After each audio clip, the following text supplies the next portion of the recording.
ស្ដីលោកអ្នកស្ដាប់ជាទីមេត្រី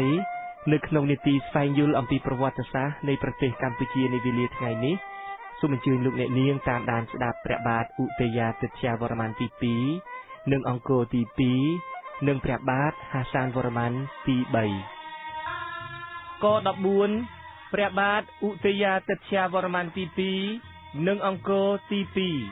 2បើតាមឯកសារលោកត្រងា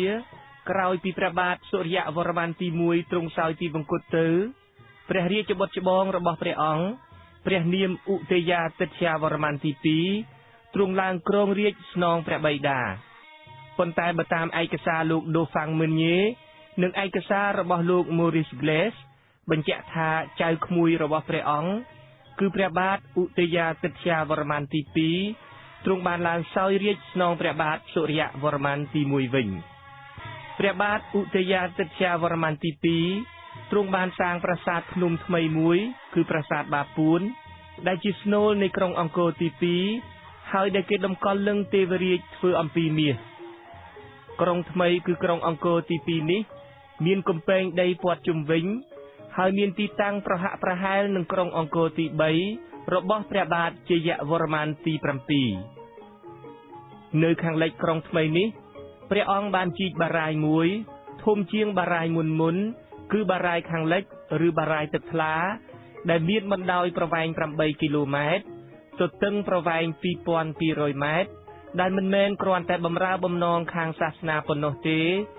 ប៉ុន្តែមានសារៈសំខាន់បំផុតសម្រាប់សេដ្ឋកិច្ចជាតិនៅចំកណ្ដាលបារាយណ៍ទឹកថ្លានេះមានកូនកោះតូចមួយដែលព្រះអង្គទ្រង់បានសាងប្រាសាទមួយដែលមានឈ្មោះថាប្រាសាទមេបុណ្យខាងលិចនៅទីនោះមានតម្កល់បដិមាព្រះវិស្ណុកំពុងផ្ទុំដ៏ធំសម្បើមមួយធ្វើអំពីលង្ហិនក្នុងរាជ្យព្រះបាទឧទយាទិត្យវរ្ម័នទី2មានការបះបោរធំ3លើកទី1នៅឆ្នាំ1052គឺជាការបះបោររបស់រាជទាំងឡាយនៅខេត្តភាគខាងត្បូងក្រោមការដឹកនាំរបស់អរវិន្ទរតៈដែលដំបូងបានទទួលជោគជ័យតែទីបំផុតត្រូវបរាជ័យដោយការវាយបង្ក្រាបរបស់មេទ័ពឈ្មោះសង្គ្រាមមារហើយអ្នកដឹកនាំចលនាបះបោរនេះត្រូវរត់ភៀសខ្លួនទៅចម្ប៉ាលើកទី2ឆ្នាំ1065នាយទាហានម្នាក់ឈ្មោះកំវៅនាំទ័ពរបស់ខ្លួនចេញពីរាជធានីឈប់ទទួលស្គាល់អំណាចគ្រប់គ្រងរបស់ព្រះរាជាហើយនាំគ្នាវាយកំទេចសិវលឹងនិងទេវៈបដិមានៅគ្រប់ទិសទីតែត្រូវមេទ័ពសង្គ្រាមមារតាមទាន់ហើយសម្លាប់បានក្រោយពីកំវៅមេបះបោរ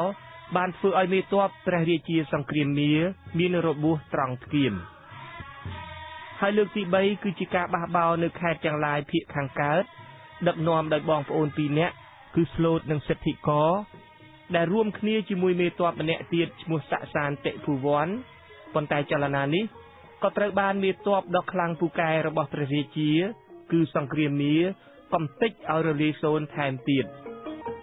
ព្រះបាទឧទយាទិត្យវរ្ម័នទី2ទ្រង់ឡើងគ្រងរាជ្យពីឆ្នាំ1050ហើយទ្រង់សោយទីវង្គតក្នុងឆ្នាំ1066ប៉ុន្តែគេមិនបានដឹងពីព្រះមរណនាមរបស់ព្រះអង្គឡើយ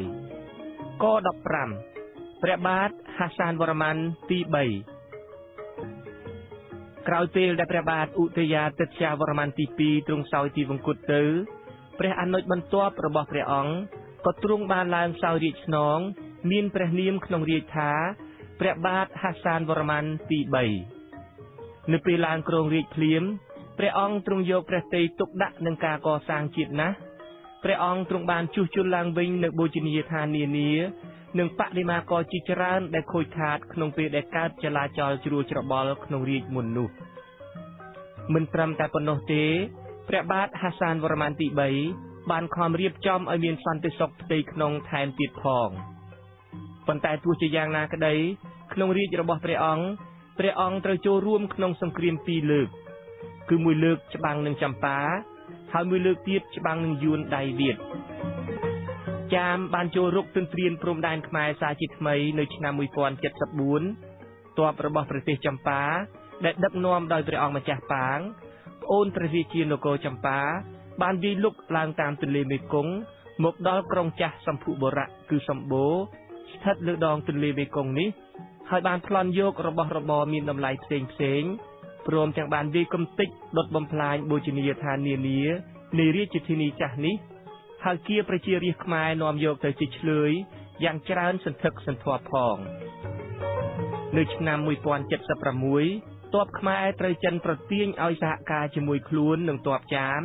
ដើម្បីជួយវាយយួនដៃវៀតពេលនោះទ័ពចិននៃរាជវង្សសុងបានលើកពីឡានសើងសម្ដៅចុះមកហាណូយឯទ័ពខ្មែរនិងទ័ពចាមចូលវាយលុកតំបន់ងេអានប៉ុន្តែក្រោយមក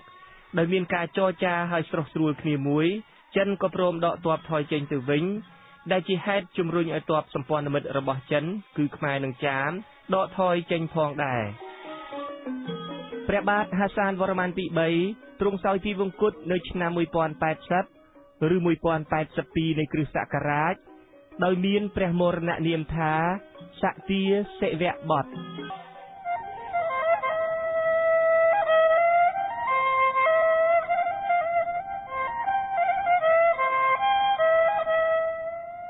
លោកអ្នកនាងទើបតែបានស្ដាប់ព្រះបាទឧទយាទិត្យវរ្ម័នទី